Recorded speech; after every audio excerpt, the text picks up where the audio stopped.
आज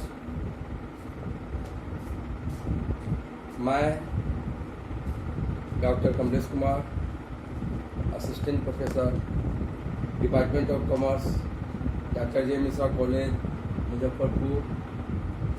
मैं प्यारे दोस्तों,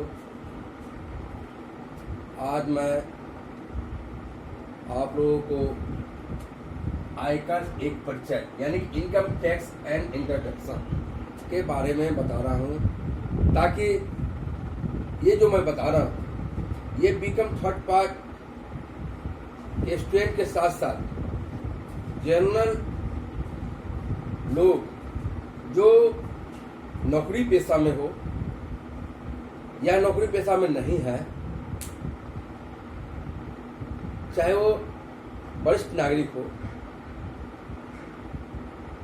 जो 60 वर्ष से कम उम्र का हो या 60 वर्ष से ज़्यादा की उम्र का हो, हर आदमी इसके ज्ञान से लाभान्वित हो सकते हैं।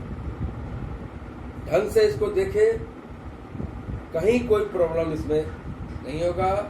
इनकम टैक्स हर आदमी को जानना चाहिए ताकि किसी को कोई तरह का प्रॉब्लम नहीं हो। हर आदमी इनकम टैक्स के बारे में, इनकम टैक्स के रूल के बारे में, जो स्लैब आता है उसके बारे में डिटेल में जान ले। अगर किसी को टैक्स जमा करना है तो उसको क्या जमा करना है, तो ये सब चीज़ हम आपको धीमे धीमे बता रहे हैं और बताएंगे, ताकि खुद भी आप चेक कर सकते हैं कि हम क्या टैक्स हमको देना है, क्या रिबेट करना है, कहाँ तक क्या करना है, तो ये सारे हम बताएंगे। अभी तो इंट्रोडक्शन बता रहे हैं, उसके बाद असिस्टेंट ईयर 19-20 के बारे में किस तरह से कटौती होती है उसके बारे में बात करेंगे। फिर हम 20-21 में जो बजट 19-20 का पीयूष गोयल ने दिए हैं उनके बारे में बात करेंगे, ताकि आपको अभी जो बजट, अभी जो टैक्स देना है वो तो मैं बता रहा हूँ, उसके बाद जो फिर देना है उसके बारे में बताऊंगा। किस तरह से हम रिबेट लेंगे, किस तरह से उसको हम, उससे अगर एडवांस अगर पेमेंट अगर चल जाता है तो उसको हम किस तरह से रिटर्निंग ले सकते हैं, किस तरह से कुछ छूट होगा, तो ये सब जानकारी आपको धीमे धीमे मैं बताऊंगा। और कंटिन्यू इसी को मैं बताना चाहता हूं, ताकि ऑनर्स के बच्चे के साथ साथ जनरल जो नौकरी पेशा में है या जो नौकरी पेशा में नहीं है उन सबको लाभान्वित होगा। तो अब हम बताना चाहते हैं कि भारत में आयकर कब लागू हुआ। सबसे पहली बात कि भारत में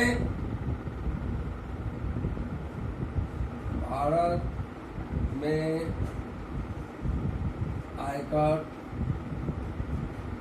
कब लागू हुआ। एक क्वेश्चन ये होगा कि भारत में आयकर कब हुआ और किसने इस पर कर लगाया, किसने कर लगाया।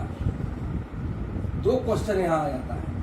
तो अभी मैं बता रहा हूं कि जैसे कि भारत में आयकर कर 1860 के सन 1857 के स्वतंत्रता संग्राम के कारण हुई हानियों की पूर्ति के लिए सर जेम्स विल्सन द्वारा इसको लगाया गया था। किसने लगाया था? सर जेम्स विल्सन ने लगाया था। क्यों लगाया था? तो 1857 के स्वतंत्रता के बाद जो हानि हुई थी उसकी पूर्ति करने के लिए इसको लगाया गया था। एक बात हो गई। दूसरा कहता है, लेकिन वास्तव में आयकर अधिनियम 61 जो 1 अप्रैल 1962 से लागू हुआ, 61 में अधिनियम कितना हुआ? 1961 हुआ, लेकिन रियल में यह लागू हुआ 1 अप्रैल 1962 को लागू हुआ था। अब बहुत यह बचती हुई है आयकर 1961 जो पारित हुआ है उसके बारे में बताएं, सरल और स्पष्ट करने के लिए तथा कर की ये कहता है कि क्यों पारित हुआ। माने अब क्या है कि बात उठती है कि आयकर 1961 क्यों पारित हुआ, ये भी होनी चाहिए। तो सरल शब्दों में है कि कर की चोरी को रोकने के लिए सन 1961 में एक नया आयकर अधिनियम 1961 पारित हुआ, जो वास्तव में आयकर अधिनियम 1961 को जो 1 अप्रैल 1962 से लागू हुआ है, ये क्लियर हो गया। अब ये कहता है कि यह अधिनियम 1 अप्रैल 1962 से प्रभाव में हुआ।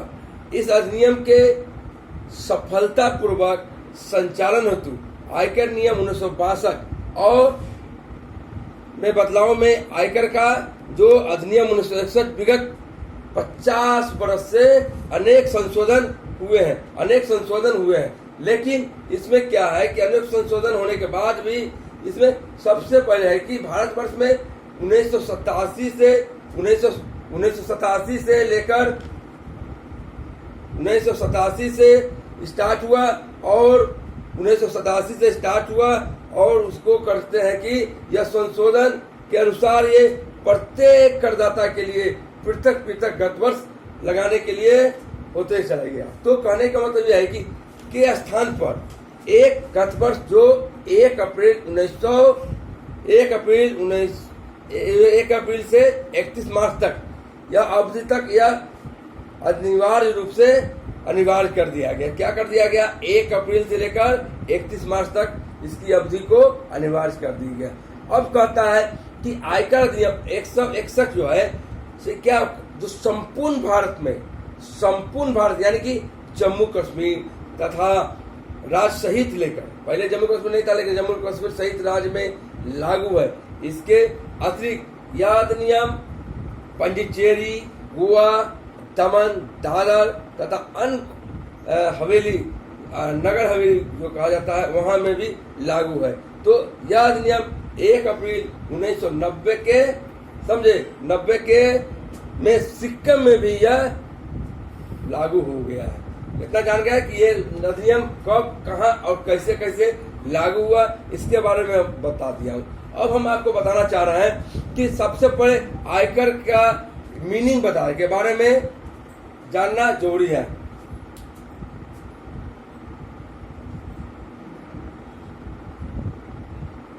सबसे आयकर के बारे में जानना जरूरी, आयकर के बारे में जानना जरूरी है कि आयकर का meaning of the income tax के बारे में जानना जरूरी है। Meaning of the income tax जो कहते हैं,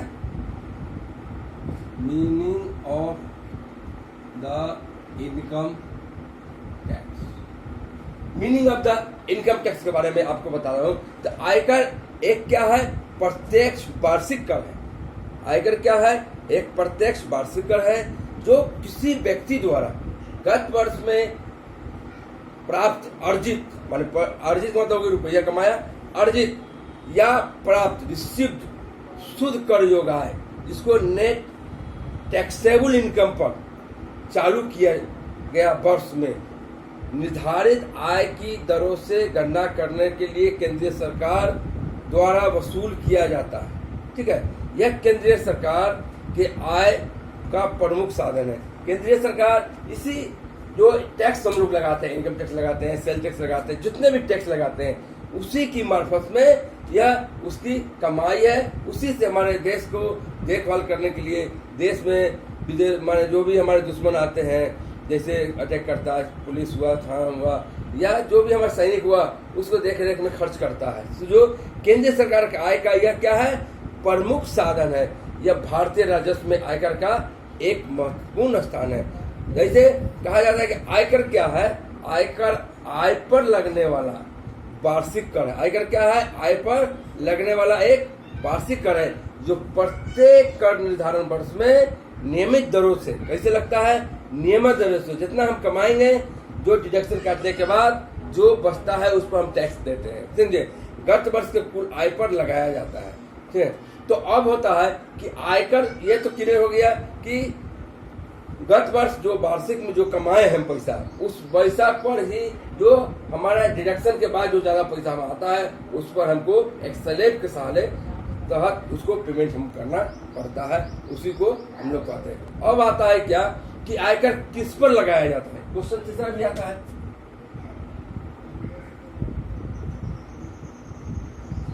आयकर किस पर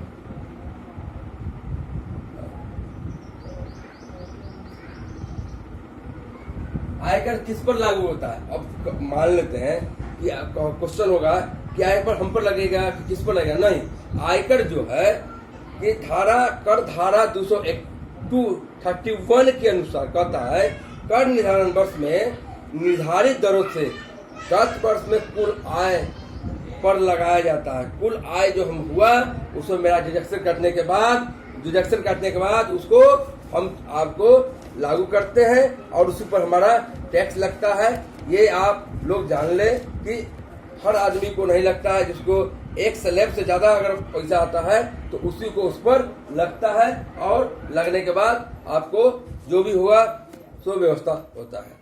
तो ये हो गया कि दर पर निरंतर कर योग सीमा के अंतर्गत उसको टैक्स देना पड़ता है। अब कहता है कि सरकार आयकर क्यों लगाता है? नेक्स्ट क्वेश्चन भी है कि सरकार आयकर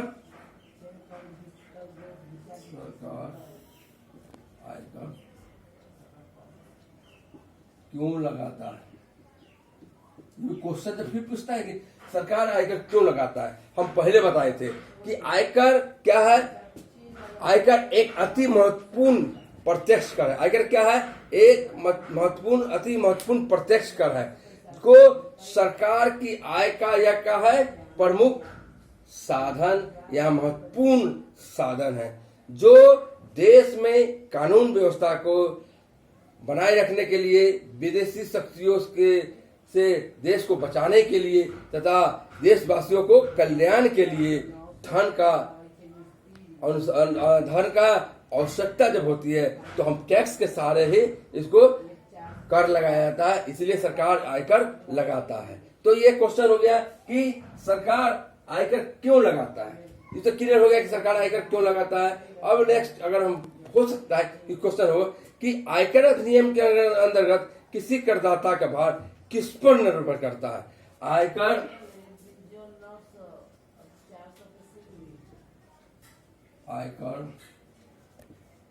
अधिनियम के अनुसार कहता है कि आयकर अधिनियम के अनुसार किसी करदाता का भार किस पर निर्भर करता है? किसी करदाता का भार किस पर निर्भर करता है? निर्भर करता है तो किस पर निर्भर करता है? क्वेश्चन आ गया तो कहता है कि आयकर अधिनियम के अंतर्गत किसी आयकर अधिनियम के अनुसार किसी भी व्यक्ति को आय पर आयकर लगाया जाता है। आय पर आयकर लगता है, जो समझे, आयकर अधिनियम के अनुसार आय को आयकर लगता है जो रेजिडेंशियल स्टेटस पर लगता है। कैसे कब लगता है? रेजिडेंशियल स्टेटस पर लगता है। नेक्स्ट क्वेश्चन होता है कि कर निर्धारण वर्ष किस पर लगता है? तो यह गत वर्ष पर लागू वर्ष में लगाया जाता है। आयकर क्या है? नेक्स्ट क्वेश्चन आपको कहता है कर निर्धारण वर्ष किस पर लगता है?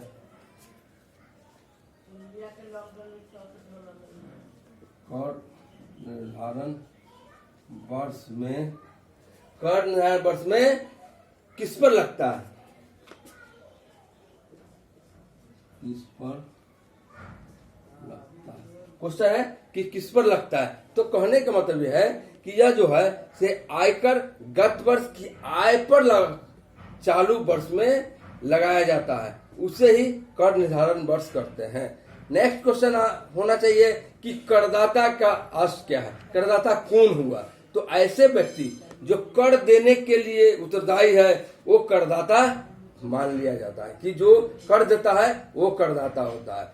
नेक्स्ट है कि आयकर से क्या समझते हैं? आयकर से क्या समझते हैं? तो ऐसी किसी लाभ को जो व्यापार या पेशा करने के कारण प्राप्त हुआ है उसे आयकर कहते हैं।